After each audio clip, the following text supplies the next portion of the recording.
Alors que certains animaux sauvages entrent peu à peu en hibernation, les jardiniers que nous sommes ont encore du pain sur la planche en ce mois de novembre, avant de rentrer les outils pour l'hiver. Dans ce numéro, nous allons parler de haies, de petits mammifères et de recyclage au jardin. Entrez, c'est ouvert!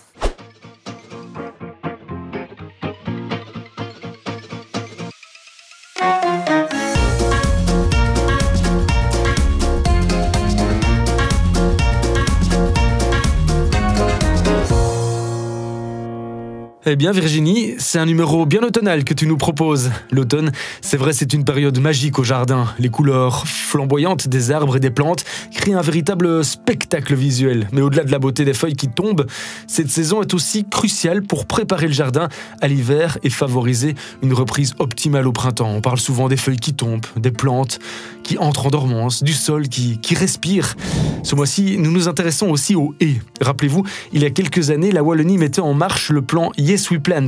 Et après avoir atteint son objectif de planter 1 million d'arbres et 4000 km de haies, la mission se poursuit. La Wallonie vous offre différentes aides finalement pour vous encourager à planter des arbres et des haies en faveur de la biodiversité et du climat. Et puis surtout, des conseils haies qui peuvent répondre à vos questions ou vous accompagner dans vos différents projets. D'ailleurs, Virginie, tu es allée à la rencontre de Lucas. Il est conseiller haies et il va nous partager quelques astuces bien précieuses. Écoutez.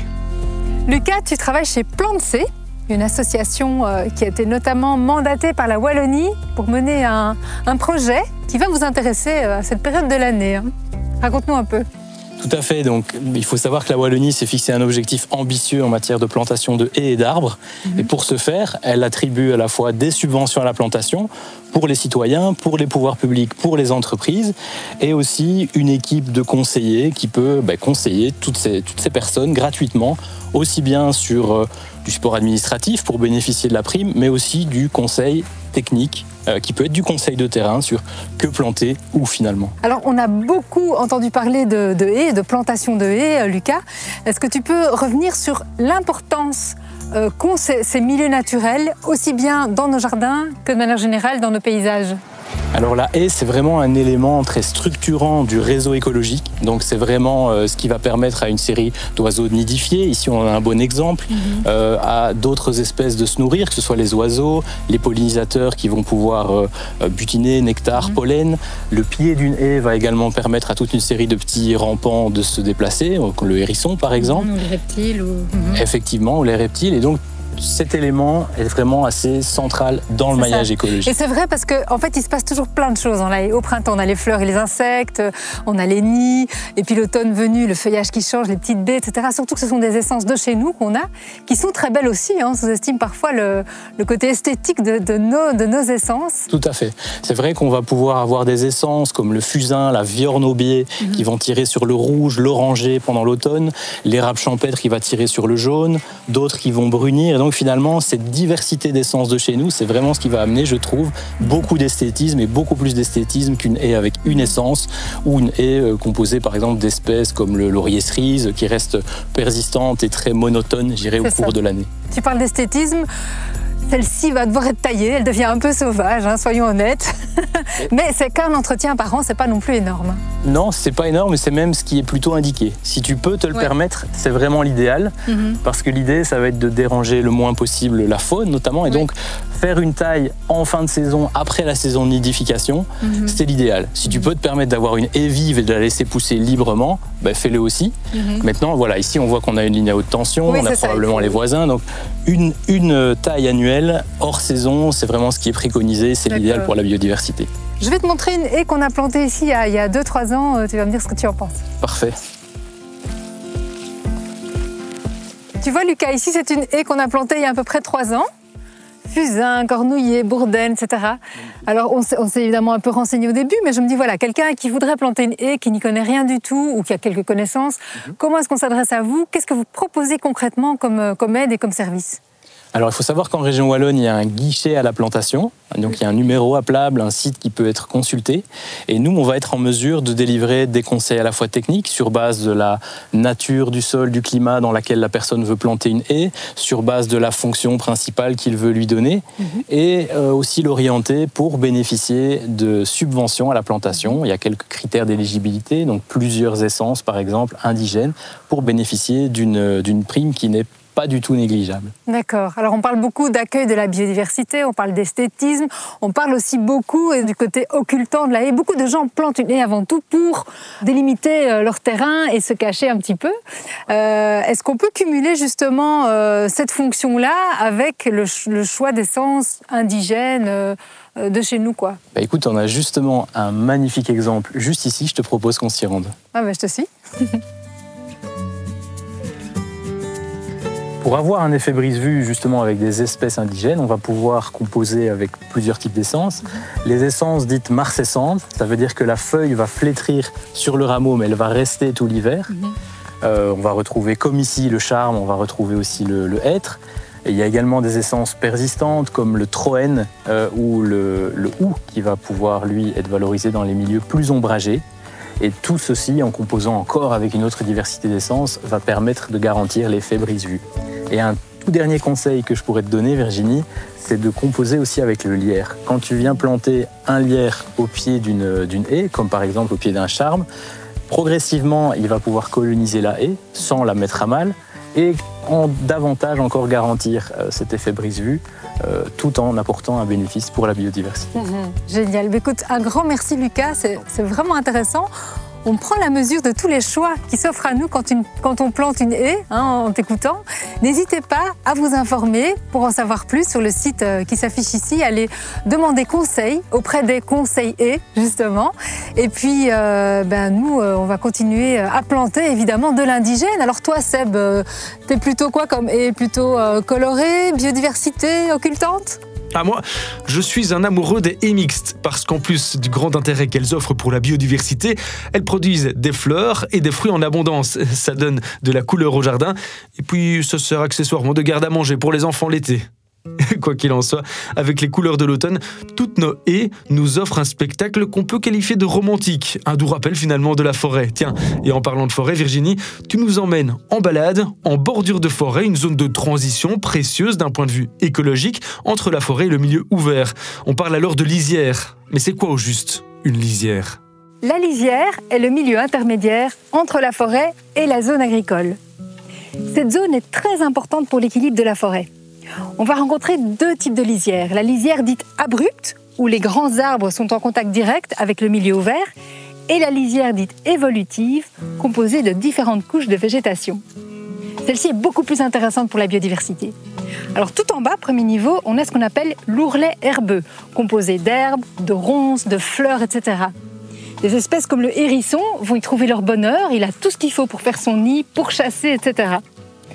Ensuite, on a le deuxième niveau de la lisière, qui est composé de différents arbustes à fleurs et à fruits, qui vont profiter de la chaleur et de la lumière que leur offre ce milieu, et qui vont attirer quantité d'insectes, d'oiseaux, etc. Par exemple, ici, on a l'aubépine, on a le fusain, ils font partie de ce deuxième étage. Et puis, le troisième niveau, c'est le niveau des grands arbres, qui va vraiment jouxter le peuplement forestier. Et là, on va retrouver le noisetier, le pin sylvestre, toutes sortes d'autres essences qui vont attirer encore d'autres espèces. La buse variable, le hibou moyen-duc, par exemple, vont y nicher. Ces lisières, elles ont été fortement menacées pour des questions de rentabilité avec la sylviculture intensive. Mais aujourd'hui, on a pris conscience de leur importance et de plus en plus de projets de réhabilitation de lisières étagées voient le jour dans nos campagnes. Enfin, la lisière a aussi comme avantage de protéger la forêt du soleil et du vent. La lisière, c'est aussi le royaume des chevreuils, des blaireaux. On y retrouve aussi les chauves-souris qui s'en servent comme couloir de circulation et comme lieu de chasse. Les reptiles aussi trouvent un endroit où s'abriter des prédateurs tout en profitant du soleil. Bref, c'est un milieu qui grouille de vie. Je vous invite vraiment à en profiter durant cette période automnale où les couleurs sont si belles. Jetez peut-être un regard différent sur la lisière forestière. On peut rajouter, Virginie, que plus la lisière est large, plus le développement de la faune et de la flore sera riche. On parle d'habitude de 20 à 40 mètres de largeur pour une lisière multicouche. Choisissez donc vos endroits de balade. En fonction de tout ça, vous y découvrirez peut-être plus de choses. Allez, c'est le moment de vous partager les bons conseils de Georges.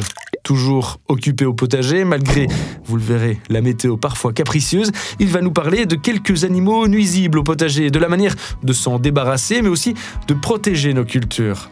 Bon, ben Georges, on est chez toi, dans ton jardin, sous la pluie cette fois. Hein, voilà, donc tu es jardinier bénévole chez Nature et Progrès. Et aujourd'hui, tu vas nous expliquer comment se débarrasser en douceur des campagnols qui peuvent faire des dégâts dans les jardins. D'abord, il faut les repérer. Il faut les repérer. Comment est-ce qu'on les repère, ces petites bêtes-là? Il faut des taupinières, comme les taupes, à part qu'elles sont beaucoup plus plates. Okay. Et alors, si on prend une tige métallique, on va sonder. Et à ce moment, on sent apparemment que ça s'enfonce plus facilement. Ça veut dire que nous y sommes, il y a une galerie dans les environs. Ils font des galeries assez proches de la surface. Hein. Oui, parce qu'ils consomment les racines. On peut aussi repérer le campagnol aux petits trous qu'ils font, hein, des petits trous de galerie qu'on voit à la surface du sol, à peu près de ce diamètre-là. Et alors, tu as aussi une petite astuce à nous partager pour un répulsif naturel, c'est ça? Oui, bien sûr. On va aller voir ça au chaud, non? On sera mieux. Alors, cette fameuse recette qui vise à éloigner les campagnols, qu'est-ce que c'est? C'est du purin de sureau. Donc, des feuilles de sureau. 1 kilo de feuilles de sureau, ça correspond à un seau qu'on va hacher grossièrement. On va les déchiqueter. Allez, voici. Pour favoriser la fermentation. Quelle quantité d'eau? Donc, 1 kilo de feuilles pour 10 litres d'eau. Ça va fermenter pendant une semaine, après quoi on va pouvoir l'utiliser. Et puis, donc, tu dilues tout ça au 10e. Et tu arroses entre tes légumes. C'est surtout pour protéger les plantes du potager. D'accord, ok. Ça, c'est vraiment un moyen préventif. Et alors, tu avais une autre idée aussi, là, plus pour les plantations, protéger les jeunes arbres. Oui, c'est surtout pour les fruitiers. Les campagnols aiment bien les racines. Vous plantez, puis ils viennent bouffer les racines et il n'y a plus rien qui repousse. Donc là, on va faire un panier en fil, en tri. Voilà ce que j'utilise. C'est un tri de volière en maille d'1 centimètre. Qui n'est pas trop rigide, oui. Ils ne seront pas passés au travers. Donc, avec ce tri, je vais faire un panier enterré dans le sol, que tu vois dessiner ici. On fait le trou de plantation un peu plus grand. On y dépose le panier. On fixe le tuteur. On va mettre un peu de terre dans le fond, évidemment, puis planter avec le point de greffe hors sol. Ne pas oublier, c'est de laisser dépasser le panier. Une fois qu'on a terminé, on va pouvoir replier les bords. Le replier pour vraiment éviter que les rongeurs... Ça ne sache pas venir par l'intérieur. Et là, on est tranquille. Et alors, ça n'entrave pas le développement des racines? Absolument pas. Les racines vont se fortifier, vont grossir, elles passent au travers du treillis. Notre arbre est bien protégé pour démarrer. Eh bien voilà, un grand merci Georges pour tous ces bons conseils pour éloigner les campagnols de manière naturelle. Merci Georges. Travailler de manière naturelle, c'est toujours mieux et on vous encourage à toujours aller dans ce sens. Même quand vous voulez avoir un gazon bien propre et bien net et bien vert, comme ici avec François. On peut encourager tout ça avec des produits adaptés et naturels, n'est-ce pas François ? Bonjour Sébastien, donc on se retrouve ici maintenant en période automnale, début d'hiver. Donc on va regarder dans un premier temps les derniers soins à apporter au niveau du gazon. Donc la dernière tonte a déjà été réalisée ou elle doit encore se faire. Donc pour ça on veillera notamment à ne pas tondre trop court, donc garder minimum 4-5 cm de hauteur de gazon pour garder un gazon plus résistant à l'hiver et aussi à l'apparition de mousse durant les périodes humides. On peut aussi s'occuper d'apporter un élément calcaire, donc de la chaux sur le gazon, qui sert à corriger le pH, donc l'acidité, parce que les sols s'acidifient naturellement avec le temps et il faut remettre de la chaux, notamment magnésienne, sur le gazon. C'est ce qui est conseillé pour garder un bon équilibre au niveau du sol, garder une bonne activité bactérienne et aussi avoir une bonne croissance et une bonne santé du gazon la saison prochaine. Pour appliquer la chaux, donc je me suis muni d'un sac de calcaire de 20 kg que je vais déverser donc dans un épandeur. Cela va faciliter l'application. Je vais pouvoir épandre la chaux sur le gazon de façon homogène à une dose moyenne d'environ 10 kg par 100 mètres carrés. La chaux peut aussi avoir d'autres utilisations, donc notamment au compost. Il est important de corriger le pH et donc d'y apporter de la chaux.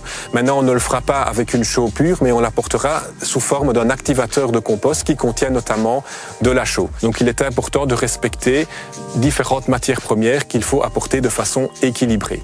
Donc on veillera à apporter notamment des déchets bruns, donc c'est tout ce qui est déchets carbonés, donc par exemple les résidus de taille des arbres, taille des haies, qui sont aussi complémentés avec éventuellement de la paille, des écorces ou des morceaux de bois.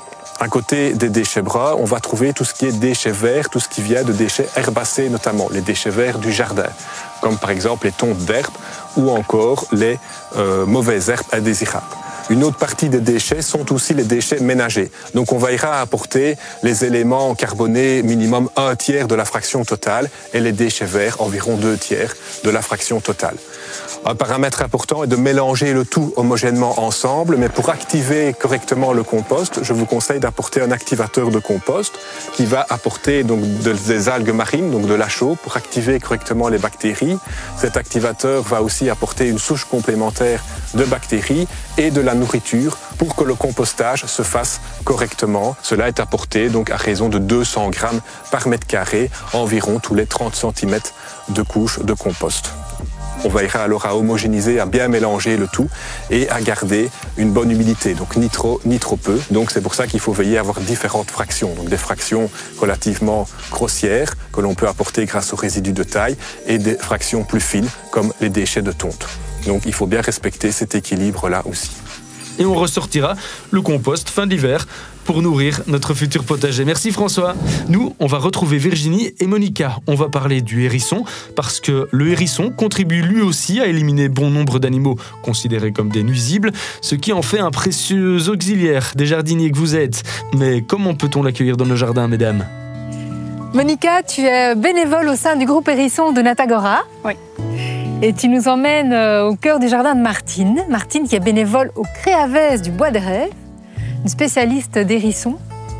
Magnifique jardin. Oui. Fan d'entrée, c'est ouvert. Alors non, mais sérieusement, on est ici pour parler d'hérissons puisque c'est un jardin idéal pour ce petit mammifère. Quels sont les indices de présence justement du hérisson dans un jardin, Monica ? Écoute, les indices de présence sont quand même assez discrets parce que le hérisson était assez commun jusqu'à récemment, mais comme il est nocturne, on le voit assez peu. Donc vous pourrez soit trouver des crottes de hérisson. Bon, c'est pas très poétique, mais voilà, c'est un élément qui permet de le reconnaître. Donc ce sont des crottes qui font en général plus ou moins 3 cm de long, assez sombres et en forme de tube. Et on pourra aussi trouver des traces de passage qu'on appelle des courées, donc des endroits qui sont vraiment des chemins que le hérisson va prendre tous les jours parce qu'il a son petit territoire. Il se balade beaucoup. Il se balade beaucoup, oui. Il est vraiment très très mobile. Il est petit mais très mobile.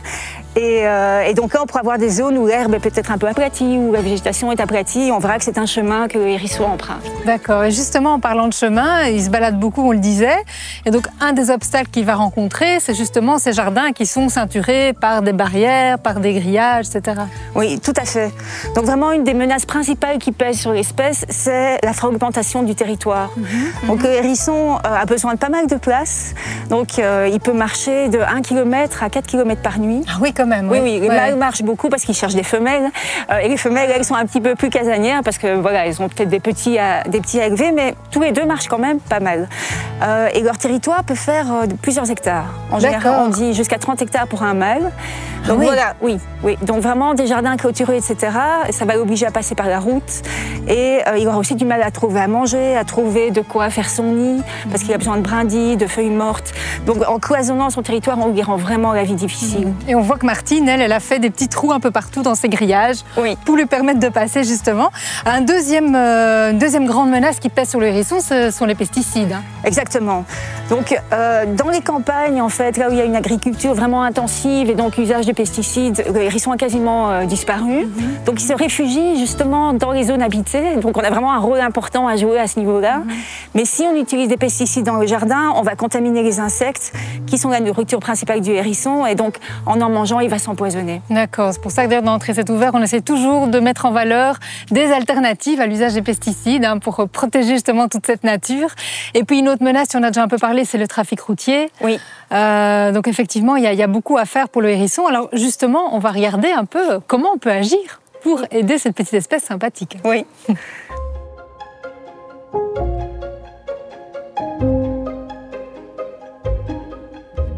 On s'est donc intéressé aux menaces qui pèsent sur le hérisson, pesticides, fragmentation des habitats, etc. Mais il doit aussi pouvoir trouver des endroits où nicher, où hiberner. Ça, c'est pas toujours facile. On voit que Martine, elle a fait le nécessaire. Oui, Martine a aménagé un jardin 5 étoiles pour le hérisson. Donc effectivement, elle a créé pas mal de gîtes avec des petites boîtes en bois qui sont recouvertes de branchages et de feuilles pour qu'il puisse se protéger à l'intérieur. Mais bon, le hérisson est un grand indépendant d'esprit et apparemment celui qui habite ici encore plus. Donc il a choisi de faire son nid dans ce tas de branchages un peu piquants, donc qui offrent une bonne protection. Et donc il a fait son petit nid ici et on est à peine 1 mètre d'un nid que Martine avait créé. Oh, quel ingrat! Oui. Et donc ce petit nid tout douillet, bien isolé, dans lequel il va passer l'hiver alors. Tout à fait, Okay. voilà. Alors très important aussi pour tous ceux qui nous écoutent, c'est l'impact de la tondeuse. Exactement. Donc la tondeuse est vraiment une des menaces principales qui pèsent sur les hérissons au niveau du jardin des particuliers. Donc il faut vraiment faire attention, mais également quand on utilise son coupe-bordure, quand on va brûler des tas de feuilles, etc., vérifier s'il n'y a pas de hérisson qui est présent. Et si on a des tondeuses automatiques, là vraiment la faire fonctionner exclusivement en journée. D'accord, super important. Merci beaucoup Monica. Et alors c'est important aussi de savoir que si on trouve un hérisson dans son jardin qui n'a pas l'air très en forme, que faire alors? Martine me disait tout à l'heure que c'est pas pour ça que l'individu est mal en point. C'est peut-être une maman qui cherche à manger pendant que ses jeunes sont en train de se reposer.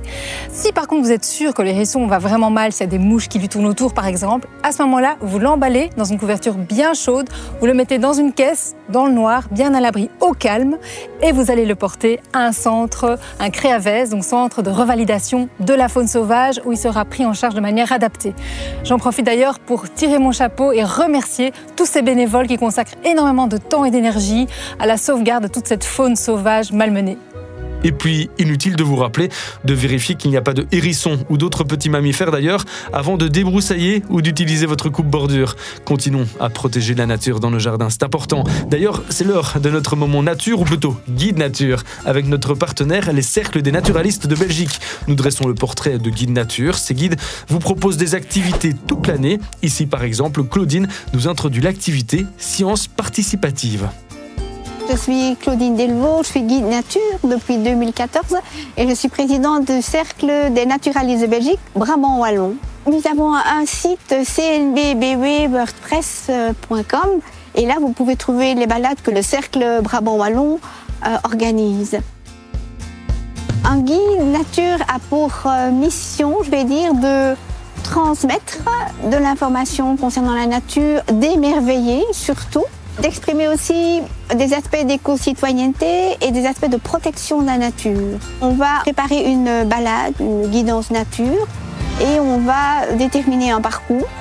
Généralement, c'est 3 km. Alors, au cours de cette préparation, on va regarder les différents aspects à la fois du patrimoine, à la fois de la nature, la protection, voir quel public on peut avoir aussi pour pouvoir être à même de répondre aux différentes questions et d'approcher les différents publics. Je participe aux sciences participatives qui me semblent être très intéressantes à la fois pour monsieur tout le monde parce que c'est une approche, disons, qui cible un thème ou alors une espèce. Nous avons eu l'occasion au cours d'une balade de voir l'abeille sauvage spécifique au lierre. Et là, seule la femelle butine le lierre. Et à ce moment-là, j'ai dit au vent, voilà, il n'y a plus de lierre, il n'y a plus cette abeille. Et les gens m'ont dit, oh, mais je vais garder le lierre chez moi, je vais le laisser venir en fleurs. Et je trouvais ça super d'avoir, simplement en ayant dit ça, que voilà, la personne a eu un réflexe.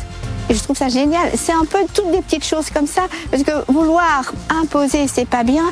Mais vouloir montrer l'importance et l'intérêt que ça a de laisser le vivant et de faire en sorte que le vivant puisse rester et évoluer, suivre son parcours.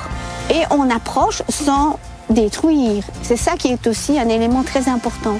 Et on augmente ses connaissances et on augmente aussi son envie de connaître plus. C'est ça qui est vraiment stimulant.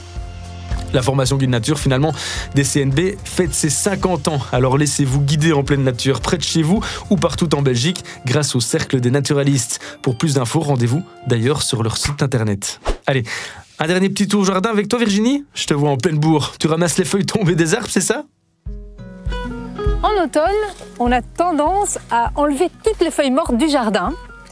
Et pourtant, c'est une matière organique très intéressante à valoriser et à garder. Puisqu'en tombant sur le sol, les feuilles sont décomposées par tous les micro-organismes qui vont rendre à la terre les nutriments dont les végétaux ont besoin pour se développer. Quand les feuilles s'amassent dans votre jardin, inutile donc de retirer tout ce qui tombe. Si la couche de feuilles devient trop épaisse, alors effectivement ça peut étouffer la végétation qui se trouve en dessous, comme la pelouse par exemple. On peut donc les enlever. Mais là aussi, ce qui est chouette, c'est qu'il y a moyen de valoriser toutes ces feuilles de 3 façons différentes. La première chose, c'est d'en faire des paillages. Moi, j'utilise les feuilles mortes pour mettre au pied de mes arbustes et de mes vivaces durant l'hiver. Ça va les protéger contre le gel et ça va continuer à les nourrir. Au potager aussi, on peut pailler les parterres avec une bonne couche de feuilles mortes. N'hésitez pas à mettre une belle quantité, sans tasser, parce qu'il faut que l'oxygène circule. Et là aussi, ça va limiter l'apparition d'adventices et ça va protéger la terre contre le gel. Et puis, autre façon de valoriser vos feuilles, c'est d'en faire un compost.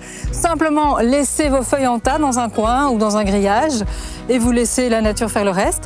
Ou alors, vous pouvez opter pour un compost mixte. C'est ce que je fais. Je vous montre ça tout de suite. Ici, voilà, c'est vraiment mes déchets de tonte et les feuilles mortes ramassées au jardin. Et ça forme une matière qui est très équilibrée, à la fois en azote et en carbone. Donc c'est vraiment les éléments indispensables pour faire un bon compost. Et au bout de plusieurs mois, eh bien, la matière va devenir de plus en plus noire, jusqu'à devenir même un terreau au bout de 2-3 ans. Et moi, j'utilise tout ça dans mes plantations, au potager, etc. Et enfin, n'oublions pas la faune sauvage, puisque quantité de petits animaux trouvent dans ces tas de feuilles mortes des abris de choix pour l'hiver. C'est le cas du hérisson, des coccinelles, des scarabées, etc. Bref, ce qu'on appelle nos déchets verts sont finalement tout sauf des déchets. Alors Seb, qu'est-ce que tu fais toi pour recycler tes feuilles au jardin ? Je fais pareil, un bon compostage, on l'a vu avec toi et avec François, c'est le bon moment j'ai l'impression pour le préparer et surtout pour l'optimiser. Voilà, c'est déjà la fin d'Entrée c'est ouvert. Un numéro inspirant, comme toujours, comme beaucoup d'autres en tout cas. Merci de nous avoir suivis, merci de votre fidélité et n'hésitez surtout pas à retrouver tous nos replays et nos bonus sur les pages Facebook et YouTube de l'émission. À tout bientôt.